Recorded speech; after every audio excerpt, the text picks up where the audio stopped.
Welcome back. కరోనాకు నోటి ద్వారా తీసుకునే మందు అందుబాటులోకి వచ్చింది అని ఆనందపడుతున్న వేళ ఐసీఎంఆర్ దాని ట్రీట్మెంట్ ప్రోటోకాల్లో చేర్చకపోవడం, దానికి సైడ్ ఎఫెక్ట్స్ ఉన్నాయి అని అనడం ఆందోళన కలిగిస్తుంది.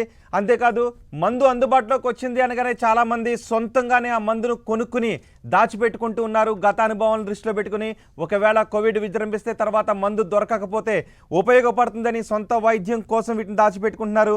ఇవి ప్రమాదకరమని డాక్టర్లు చెప్తున్నారు. సో వీటిపైన అలాగే మొలిఫిరావర్ గురించి డ్రగ్ కంట్రోల్ అథారిటీ ఆఫ్ ఇండియాకు ఐసీఎంఆర్ ప్రకటనలకు మధ్య గందరగోళం ఎందుకు నెలకొంటుందనే విషయం గురించి మనం ఈ డిబేట్లో కూలంకోశంగా చర్చించబోతున్నాం. మనకు అందుబాటులో ఉన్నారు డాక్టర్ లక్ష్మీలావణ్య గారు, డాక్టర్ వ్యాకరణం నాగేశ్వరరావు గారు. నమస్తే అండి లక్ష్మీలావణ్య గారు. నమస్తే అండి వ్యాకరణం నాగేశ్వరరావు గారు. నమస్తే రోహిత్. నమస్తే డాక్టర్ నాగేశ్వరరావు గారు. టీవీ ప్రేక్షకులందరికీ నమస్కారం. నమస్తే అండి. ముందుగా లావణ్య గారు, అబ్బా మందు వచ్చింది అని ఆనందపడుతున్నాం, అంతలోనే ఐసీఎంఆర్ ప్రకటనతో ఆనందం ఆవిరైపోయింది, ఆందోళన వ్యక్తమవుతోంది. అసలు ఎందుకు ఈ గందరగోళం నెలకొంటుంది? అదేనండి, యాక్చువల్ గా చాలా మంచి క్వశ్చన్ అడిగారు. అండ్ ఇది చాలా అప్డేట్ గా ఉండాల్సిన అవసరం కూడా. డిసిజిఐ వాళ్ళు మోల్నుపురావిర్ ని ఎమర్జెన్సీ యూజ్ ఆథరైజేషన్ అప్రూవల్ ఇచ్చారు. ఎప్పుడు యుఎస్ఎఫ్డిఏ ఈ డ్రగ్ ని అప్రూవల్ ఇచ్చిన తర్వాత యుఎస్ లో తర్వాత డిసిజిఐ వాళ్ళు మన ఇండియాలో మ్యానుఫ్యాక్చర్ కి అప్రూవల్ ఇచ్చి 13 ఫార్మస్యూటికల్ కంపెనీస్ కి ఓకే చేశారు. ఓకే చేసిన తర్వాత ఇవన్నీ కూడా మ్యానుఫ్యాక్చరింగ్ స్టార్ట్ చేసిన తర్వాత ఈ నేపథ్యంలో ఆ మధ్యలో ఉన్న మీన్ టైమ్ లో ఈ డ్రగ్ గురించి డీటెయిల్ గా గైడ్ లైన్ టాస్క్ ఫోర్స్ అంటే ప్రాక్టికల్ గా మనం ఈ మందు ఎటువంటి పాపులేషన్ లో ఎటువంటి గ్రూప్స్ లో ఎలా వాడుకోవచ్చు అనే ప్రణాళిక సిద్ధం చేయడానికి ఈ మందుని డీటెయిల్ గా స్టడీ చేయడం జరిగింది. అప్పుడు స్టడీ చేసిన తర్వాత ఈ టాబ్లెట్ కి ఉన్న కొన్ని ప్రత్యేకతమైన కాంట్రా ఇండికేషన్స్ ఏవైతే ఉన్నాయో అవి తెరపై తీసుకొచ్చారు. అంటే అవి క్లినికల్ గా యూజేజ్ కి వచ్చేసరికి డ్రగ్ తయారు చేయటం వేరు, అది పలానా పాపులేషన్ లో రిలీజ్ చేయటం వేరు. అది గైడ్ లైన్స్ లో పెట్టి మీరు ఫస్ట్ లైన్ గా వాడండి అంటాను కొన్ని మనం కాషన్స్ తీసుకోవాల్సిన అవసరం ఉంది. సో ఆ విషయాలలో మాట్లాడుకునేటప్పుడు ఈయన డాక్టర్ భార్గవ్ గారు ఐసీఎంఆర్ చీఫ్ ఎవరైతే ఉన్నారో ఆయన ఏం మెన్షన్ చేశారు అంటే, ఒక వారం క్రితం జరిగింది ఈ విషయం. ఈ పర్టికులర్ మెడిసిన్ మ్యూటాజెనిక్ అంటే క్యాన్సర్ రోగం లాంటి రోగాలని ఉత్పత్తి చేయగలదు. అంటే కొన్ని కొత్త మ్యూటేషనల్ చేంజెస్ క్యాన్సర్ రోగాలకి ఏదైతే బ్యాక్గ్రౌండ్ లో కొన్ని మ్యూటేషన్స్ జరుగుతూ ఉంటాయో, సైటోప్లాస్మిక్ రేషియో మార్పులు కానీ మ్యూటాజెనసిస్ కానీ జరుగుతుంటాయో దాన్ని ప్రోత్సహించగలదు అని. ఎందుకంటే ఈ పర్టికులర్ వైరస్ ని అది చంపే విధానం అట్లా ఉందన్నమాట. ఈ వైరస్ లో రకరకాల మ్యూటాజెనిక్ రియాక్షన్స్ క్రియేట్ చేసి ఈ వేరియంట్ ఒమైక్రాన్ డెల్టా వేరియంట్స్ మీద కొన్ని కొత్త మ్యూటేషన్స్ తయారు చేసి అది చనిపోయే మార్గంలోకి ప్రయాణించగలిగేటట్టు ఆ వైరల్ ప్రోటీన్ రెప్లికేషన్ లో మ్యూటేషన్స్ వస్తే అది డెత్ అయిపోయేలాగా క్రియేట్ చేశారు. సో దాంతో ఏమవుతుందంటే బాడీకి కూడా మ్యూటాజెనిక్ అయిపోయే అవకాశం ఉంది. బాడీలో మన హ్యూమన్ బాడీలో కూడా కొన్ని ఆర్గన్స్ లో సాలిడ్ ఆర్గన్స్ కానీ ఇప్పుడు లంగ్, లివర్, బ్రెస్ట్, యూట్రస్ ఇట్లాంటి కొన్ని ఆర్గన్స్ లో కూడా ఇది సేమ్ మ్యూటాజెనిసిస్ చేయగలిగి క్యాన్సర్ రోగం ఉత్పత్తి చేయగలిగే అవకాశం ఉంటుంది అనేది తెలుసుకున్నారు. అది కాక టెరటోజెనిక్ అంటే ఇప్పుడు గర్భిణీ స్త్రీలకి లోపల కడుపులో ఉన్న శిశువు ఏర్పడితే ఆ శిశువుకి ఎన్నెన్నో రకరకాల ప్రాబ్లమ్స్ రాగలుగుతాయి అన్నమాట. అంటే సరైన అవయవాలు లేకుండా, సరిగ్గా వాళ్ళ మెదడు సరిగ్గా లేకుండా, హార్ట్ సరిగ్గా లేకుండా, కాళ్ళు చేతులు సరిగ్గా లేకుండా వాళ్ళు పుట్టిన పిల్లలకి పుట్టుకతోనే కొన్ని ప్రాబ్లమ్స్ వచ్చే అవకాశాన్ని కంజనైటల్ అబ్నార్మాలిటీస్ అంటారు. సో టెరటోజెనిక్ అంటే గర్భిణీ స్త్రీలు ఈ టాబ్లెట్స్ కి ఎక్స్పోజ్ అయితే వాళ్ళకి వచ్చే గర్భంలో కొన్ని కొత్త మార్పులు, చెడు మార్పులు వచ్చి బేబీస్ హ్యాండిక్యాప్డ్ గాను మెడికలీ కాంప్రమైజ్ గా పుట్టే అవకాశం ఉంది అనేది తెలుస్తుంది. అది కాక కొన్ని బోన్ లో కూడా ఇది డిపాజిట్ అవ్వగలదంటే ఈ medicines. So bone weakness, bone cancers, అలాగే మజిల్ వీక్నెస్, మజిల్ లో క్యాన్సర్స్, మయాలజీ కూడా వచ్చే అవకాశం ఉందని చెప్తున్నారు. సో ఇవి మామూలుగా బోన్ అండ్ మజిల్ వీక్నెస్ అనేది, ఇంకా ఫెటీగ్ అనేది, టెరటోజెనిక్ అనేది, మ్యూటాజెనిక్ అనేది చాలా మందుల్లో ఉంటాయి.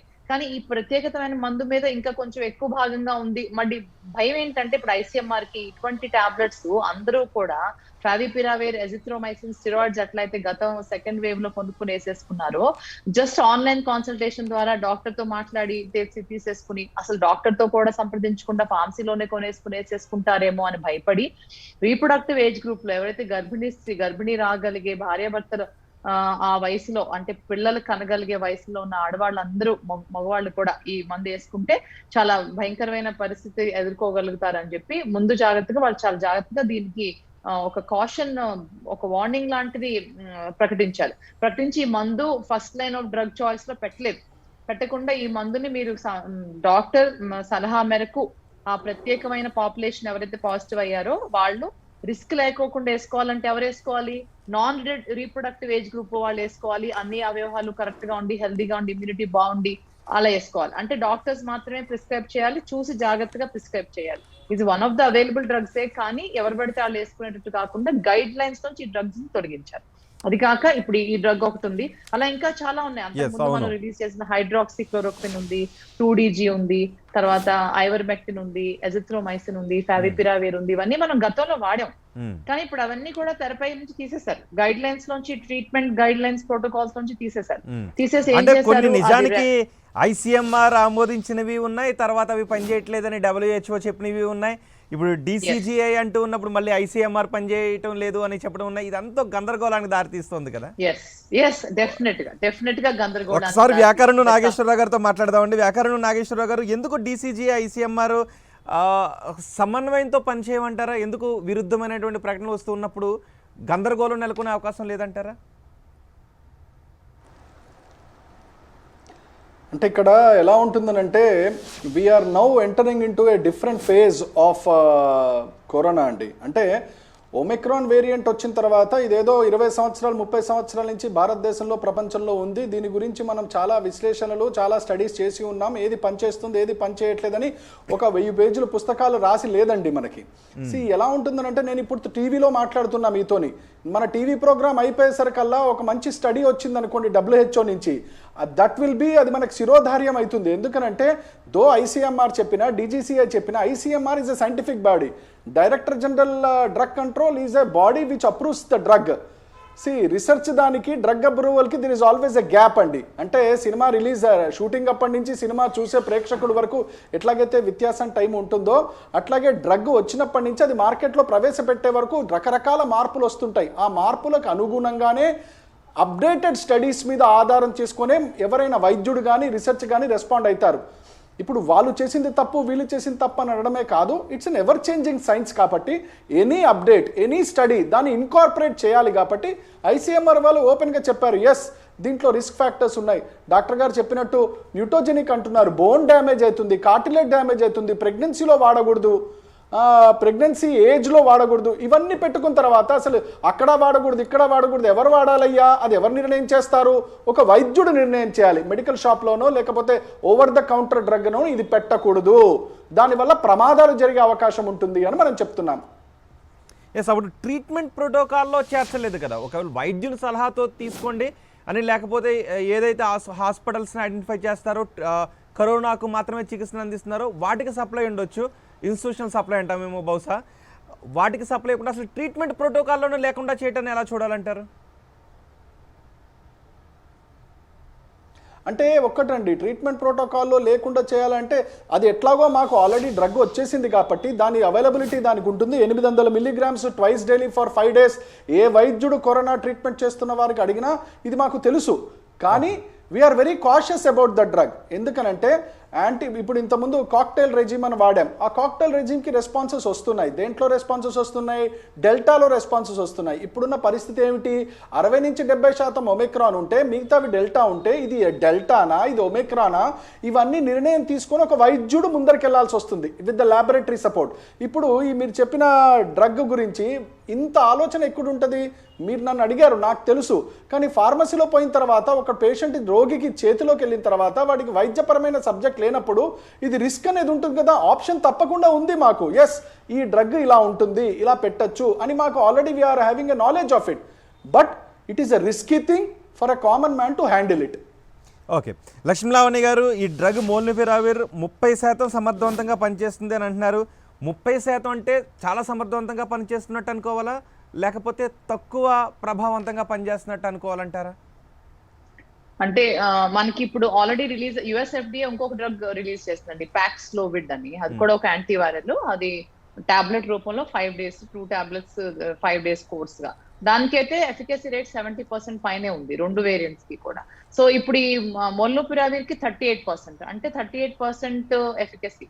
అంటే మనం ఎవరైనా సిక్ గా ఉన్న పేషెంట్స్ కి ఇస్తే 38% ఆఫ్ ఛాన్స్ ఉంది వాళ్ళు రికవర్ అయ్యేలాగా. ఆర్ 100 పేషెంట్స్ ట్రీట్ చేస్తే 38% పీపుల్ తొందరగా రికవర్ అయ్యి బయటపడ్డారు. మిగిలిన వాళ్ళలో అంత మార్పు లేదు. అంటే డ్రగ్ వాడిన దానికి తేడా లేదని తెలుస్తుంది. సో అంత పెద్ద సిగ్నిఫికెంట్ గా చేంజ్ కాకపోయినా ఇప్పుడు మనం 1,00,000 పేషెంట్స్ హాస్పిటల్స్ లో అడ్మిట్ అయ్యి, ఇప్పుడు సపోజ్ 7 lakhs యాక్టివ్ కేసెస్ ఉన్నారండి మనకి. 7 lakhs గత వారంలో రోజుకు 1,00,000 పాజిటివ్, ఒక 50,000 30,000 అలా ఇప్పుడు 1,00,000 అయిపోయారు కనుక 1,50,000 1,70,000కి వచ్చేసాము. 7 లక్షల మంది యాక్టివ్ కేసెస్ ఉన్నారు ఇప్పుడు ఇండియాలో. 7 లక్షల మందిలో కనీసం ఒక 70,000 అయినా వాళ్ళు హాస్పిటల్ కి వచ్చి డాక్టర్ దగ్గరికి వచ్చి మందులు తీసుకోవాల్సిన పరిస్థితి వస్తుంది. అంటే యాక్టివ్ గా సిక్ గా ఉన్న వాళ్ళు, మిగిలిన వాళ్ళు ఇంట్లోనే ఉంటున్నారు, ఐసోలేటెడ్ గా ఉండొచ్చు అనుకోవచ్చు. ఆ 70,000 మందిలో మనము ఏమి ఇవ్వాలి వాళ్ళకి? యాంటీవైరల్ ఏమి ఇవ్వచ్చు? యాంటీబయాటిక్ ఇవ్వడానికి లేదు, ఎందుకంటే ఇది వైరల్ ప్రాబ్లం కాబట్టి. ఇదేమి బ్యాక్టీరియల్ ఇన్ఫెక్షన్ కాదు. స్టెరాయిడ్స్ అప్పుడే ఇవ్వకూడదు, ఆక్సిజన్ అప్పుడే ఇవ్వక్కర్లేదు. ఆక్సిజన్ O2 సాచురేషన్ 93% కంటే పడిపోలేదు కనుక. ఇంకా ఐవర్మెక్టిన్ ఇవ్వచ్చా, హైడ్రోక్లోరోక్సిన్ ఇవ్వచ్చా, ఫావిపిరావిర్ ఇవ్వచ్చా? అవన్నీ కూడా కొట్టేశారు కదా గతంలో. ఇవన్నీ పెద్దగా ఏం పనిచేయట్లేదని. సో మనకు ఉన్నది ఒకటే చాయిస్, ఇది ఒకటే మిగిలింది యాక్చువల్ గా.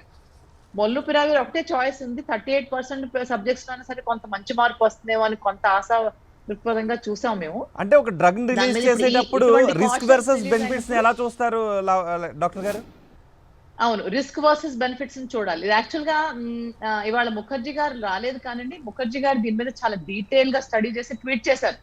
ఏది భార్గవ్ గారు ఇది ICMR రిలీజ్ అయిన వెంటనే దానికి వ్యతిరేకంగా ట్వీట్ చేశారు. ఎందుకంటే మోల్నోపిరావిర్ కి వచ్చిన బెనిఫిట్ ని మనం తీసేసాము, ఈ కాషన్స్ అనవసరంగా ఇది గైడ్ లైన్ లో లేకుండా చేసాము. కనీసం నాన్ రీప్రొడక్టివ్ ఏజ్ గ్రూప్ వాళ్ళకైనా ఈ మందు కొంతైనా వాళ్ళకి ఉపయోగపడేది కదా.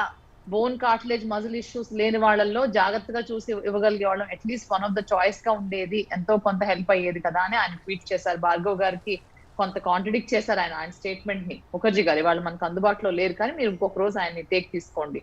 సో ఆయన చెప్పిన విషయం చాలా డీటెయిల్ గా ట్విట్టర్ లో ఆయన ప్రతి ఒక థ్రెడ్ క్రియేట్ చేసి ఒక 7 paragraphs రాశారు.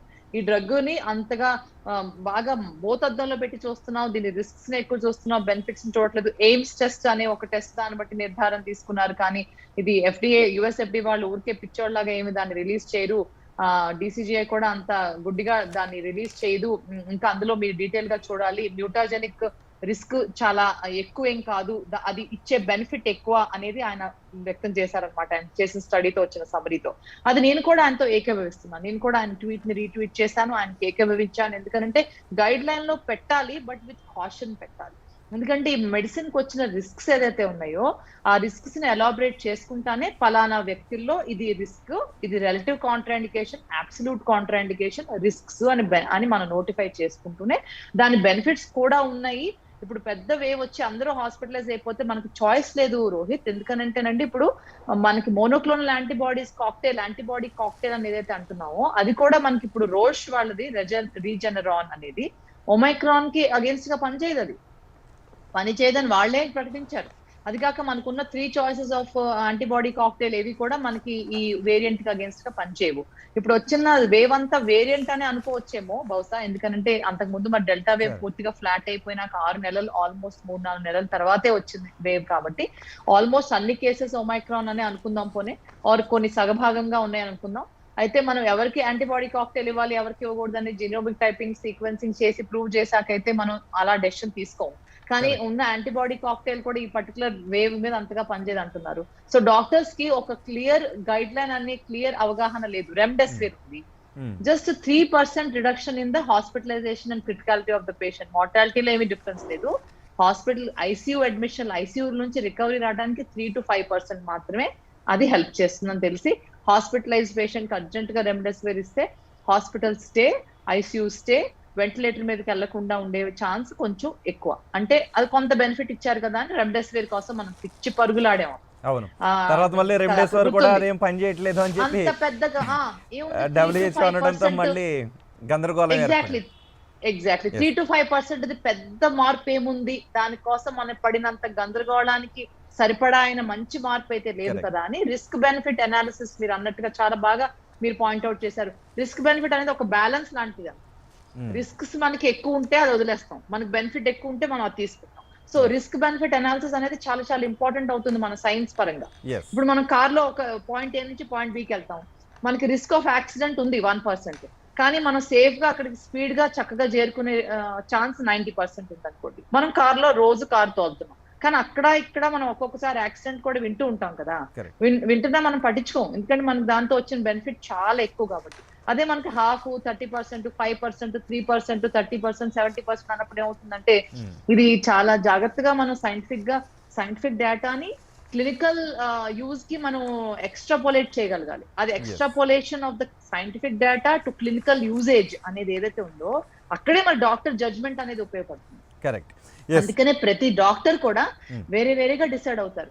ఒక డాక్టర్ HbA1c 6.5 వస్తే నీకు డయాబెటీస్ వచ్చింది, నీ ప్యాంక్రియాస్ సగం డిస్ట్రాయ్ అయ్యింది, నువ్వు టాబ్లెట్స్ వాడాలి, ప్లస్ డైట్ ఎక్సర్సైజ్ కూడా చేయాలి, 3 నెలలకి టెస్ట్ చేయించుకోవాలి, గ్లూకోమీటర్ కొనుక్కోవాలని చెప్తారు. ఒక డాక్టర్ ఏం చెప్తారు, నీకు డయాబెటీస్ లేదయ్యా, ఊరికే బార్డర్ గా టచ్ అయ్యింది, నువ్వు డైట్ ఎక్సర్సైజ్ గట్టిగా చేసి మళ్ళీ 3 నెలల్లో రా, నీ సంగతి చూస్తాను అని అంటాడు. అంటే చాలా భేదాభిప్రాయంగా చెప్తారు ఇద్దరు డాక్టర్స్ ఒక డయాబెటీస్ డయాగ్నోసిస్. సో అటువంటిది అది చిన్న ఉదాహరణగా చెప్పాను. ఇప్పుడు కోవిడ్ గురించి ఏమవుతుందంటే ప్రపంచవ్యాప్తంగా దేశంలో ఉన్న ప్రతి ప్రజలు కూడా ప్రతిదీ కూడా బోతద్దంలో పెట్టి జాగ్రత్తగా మీడియా వెంక చూస్తున్నారు, న్యూస్ పేపర్స్ వెంక. మనకి కాంట్రడిక్షన్స్ వస్తే మన కాన్ఫిడెన్స్ పోతుంది. ఇవి ఎంత గందరగోళాన్ని అయితే సృష్టిస్తున్నాయో అంతకంటే ఎక్కువ ప్రమాద ఘంటికలు కూడా మోగిస్తున్నాయని చెప్తున్నారు. ప్రజలు ఎక్కువగా ఇలాంటి ఒక మెడిసిన్ వచ్చింది అని అనేటప్పటికీ సొంత వైద్యం తీసుకు ఎక్కువ మంది పరుగులు పెడుతున్నారు. అవి స్టెరాయిడ్స్ కానివ్వండి, ఇంకొకటి కానివ్వండి, ఎక్కువ కొన్ని ఇంట్లో పెట్టేసుకుంటున్నారు. హైడ్రాక్సీ క్లోరోక్విన్ విషయంలో కూడా అదే జరిగింది, మందుల తర్వాత దొరకవేమోనని. సో ఇలాంటి సొంత వైద్యాల వల్ల ఎటువంటి భయానక పరిస్థితులకు దారితీసే అవకాశం ఉంది డాక్టర్ వ్యాకరణం నాగేశ్వరరావు గారు?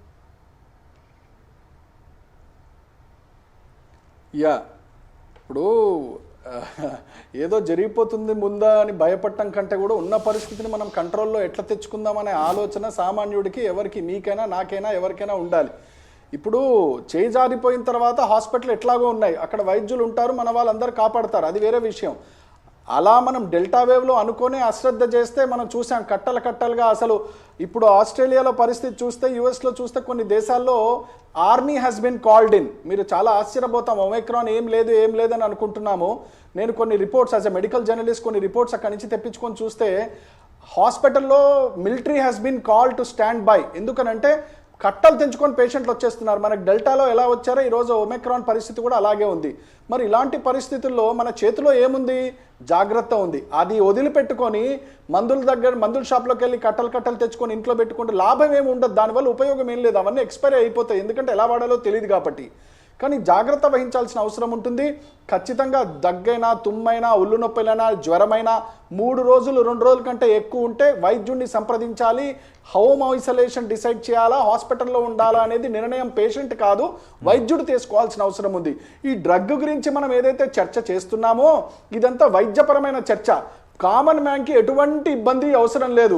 మాకు 100 వస్తాయి 100 పోతాయి, డ్రగ్స్ ఏది వాడాలి నిజానికి సెకండ్ వేవ్ లో క్లియర్ గా తెలుస్తుంది. డాక్టర్ గారు, నిజానికి సెకండ్ వేవ్ లో సొంత వైద్యానికి చాలా ఎక్కువ అలవాటు పడ్డారు. ఎందుకంటే వాట్సాప్ లో ఆ ప్రిస్క్రిప్షన్స్ రావటం, ఐవర్ మెడిసిన్ వాడొచ్చంట, లేకపోతే ఇది వాడొచ్చంట. చాలా సందర్భాల్లో డాక్టర్ మీద కూడా ఒత్తిడి తెచ్చారు, రెమ్డెసివిర్ ఇవ్వండి మా వాళ్ళకి అని. ఇలాంటి పరిస్థితులు ఉన్న నేపథ్యంలో ఒకవేళ థర్డ్ వేవ్ లో మైల్డ్ సిమ్టమ్స్ ఉంటే గనక కొంత సొంత వైద్యాన్ని ఆశ్రయించవచ్చు అంటారా? మైల్డ్ సిమ్టమ్, నేను ఒకటే మాట చెప్తున్నానండి, whether it is a mild symptom or, నేను అదే చెప్తున్నాను, mild or sub mild or undue or anything, వైద్యుడు పర్యవేక్షణ లేకుండా ఏ ఒక్క టాబ్లెట్ కూడా మీరు తొందరపడి వేసుకోవద్దు. మీ దగ్గరలో ఉన్న వైద్యుడిని సంప్రదించండి. దగ్గరలో ఉన్న వైద్యుడిని ఎందుకు సంప్రదించమంటున్నామంటే మన గైడ్ లైన్స్ చాలా క్లియర్గా చెప్తున్నాయి, government of India guide lines. ఒక మెడికల్ పర్సనల్ పర్యవేక్షణలో మీరు పాజిటివ్ వచ్చిన తర్వాత చికిత్స తీసుకోండి. సిమ్టమ్స్ ఉన్నా కూడా ఇంట్లో కూర్చోకుండా సొంత వైద్యం చేయకండి. అలా చేసినట్టయితే అనవసరంగా అది ఎటు దారి తీస్తుందో ఆ దారి దూరంగా పోయిన తర్వాత, డ్యామేజ్ అయిన తర్వాత మీరు ఏం వాడారో తెలీదు, అప్పుడు మీ పరిస్థితి ఎలా ఉంటుందో తెలీదు, మిమ్మల్ని ఎలా కాపాడుకోవాలో తెలీదు. ఈ ట్రాక్ అంతా ఎవరు చూడాలి? ఒక క్వాలిఫైడ్ మెడికల్ పర్సనల్ దగ్గరికి వెళ్ళినట్టయితే వాడికి తెలుస్తుంది, ఓ ఈ మందులు వాడాము, ఇన్ని రోజులకి ఈ రెస్పాన్స్ వచ్చింది, ఇతన్ని నేను ఏం చేయాలి? అడ్మిట్ చేసి మోనోక్లోనల్ యాంటీబాడీ ఇవ్వాలా? ఇది డెల్టా వేరియంటా, లేకపోతే ఒమిక్రాన్ వేరియంటా, ఎస్ జీన్ ఉందా, ఎస్ జీన్ లేదా? ఇవన్నీ కామన్ మ్యాన్కి తెలీదు. కరోనా అని అంటారు, కరోనాలో రకరకాలు ఉన్నాయి ఇప్పుడు మనకి. సో కన్ఫ్యూజ్ అవ్వాల్సిన అవసరం లేదు, డాక్టర్ని సంప్రదించండి, సొంత వైద్యం వద్దు, చాలా క్లియర్గా చెప్తున్నాం.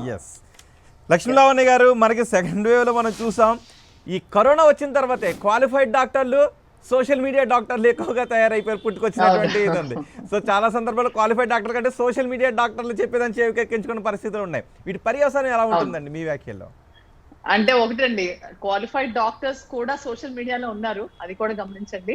అండ్ సోషల్ మీడియాలో ఉన్న వాళ్ళందరూ క్వాలిఫైడ్ డాక్టర్లు సోషల్ మీడియాలో ఉన్న ఓన్లీ సోషల్ మీడియా డాక్టర్ల గురించి చెప్తుంటా, తెలిసి తెలియని విన్నది పట్టుకొచ్చి.